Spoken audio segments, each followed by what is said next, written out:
अस्सलाम वालेकुम एवरीवन, क्या हाल है सबके।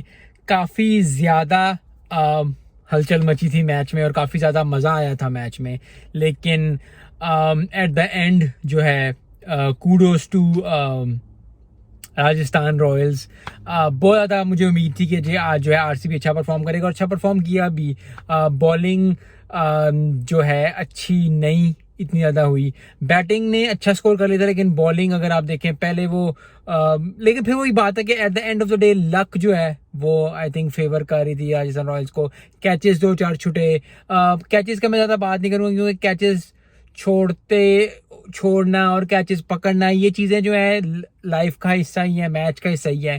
तो लेकिन लक जो चौका दो चार लगाई जसवाल ने मारा वो भी मतलब कि सारी लक जो थी। यस, विराट कोहली ने बहुत अच्छा रन आउट किया, ज़बरदस्त परफॉर्मेंस। विकेटें भी रेगुलर इंटरवल्स पे गिरती गई, लेकिन जो एंड पे जो पार्टनरशिप थी जो कि 30 35 40 की पार्टनरशिप थी, 20 20 दोनों ने कर लिया था। I think that took it away from Rajasthan Royals. अगर उस वक्त वो विकेटें गिर जाती हैं, एक दो विकेट इकट्ठी गिर जाती तो बहुत ज़्यादा मज़ा था। लेकिन ओवरऑल मैच का मज़ा आया।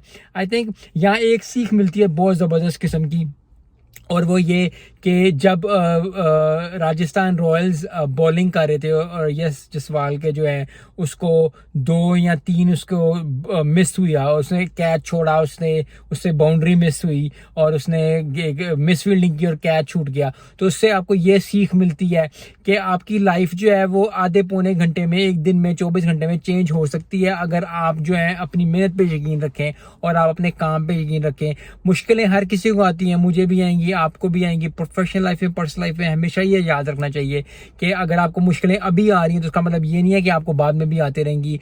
थोड़े दिनों बाद, कुछ देर बाद अगर आप अपनी मेहनत पे लगे रहेंगे तो ये चीज़ बदलेगी और बदल के जो है फिर आपकी किस्मत बदल देगी। अच्छा स्कोर कर लिया टीम को, आई थिंक उसी ने वो चंक दिया, क्योंकि उस वक्त वो कैच पकड़ लेता या हो जाता तो बहुत ज़्यादा डिफरेंट होता। लेकिन इसलिए कहते हैं कैचेस विन मैचेस। लेकिन ओवरऑल आरसीबी ने बहुत ज़्यादा खुश किया, क्योंकि आई थिंक इस तरह की टीम कभी भी नहीं देखी जो इतने मैचेस हार के फिर straight on the trout match जीते 6 के 6 और फिर जो आगे जाए। लेकिन राजस्थान रॉयल वर्सेस जो है अब वो सनराइज हैदराबाद होगा। मुझे लग रहा है कि सनराइज हैदराबाद ने जीत जाना राजस्थान रॉयल से, और उसके बाद जो है ना फिर मैच होना है सनराइज हैदराबाद का और केकेआर का, और सनराइज हैदराबाद जीतना चाहिए क्योंकि पैट कमिंग्स ने कह दिया हुआ है कि मैं फाइनल में पहुंच रहा हूँ। अब जीतने का उसने नहीं कहा हुआ या जीतने का शायद कहा हुआ, मैंने वो ट्वीट पढ़ा उसका कि उसने कहा जी फाइनल में मिलते हैं।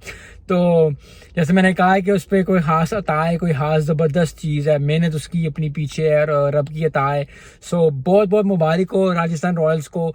दुख है, तकलीफ है, थोड़ा सा जो है वो अनईज है। अब पाकिस्तान वर्सेस इंग्लैंड का भी मैच हो रहा था, वो भी थोड़ा सा मैंने बात करी थी, लेकिन बारिश हो गया तो सारा ही वो वाइप आउट हो गया। लेकिन बहुत बहुत मुबारक हो राजस्थान रॉयल्स को।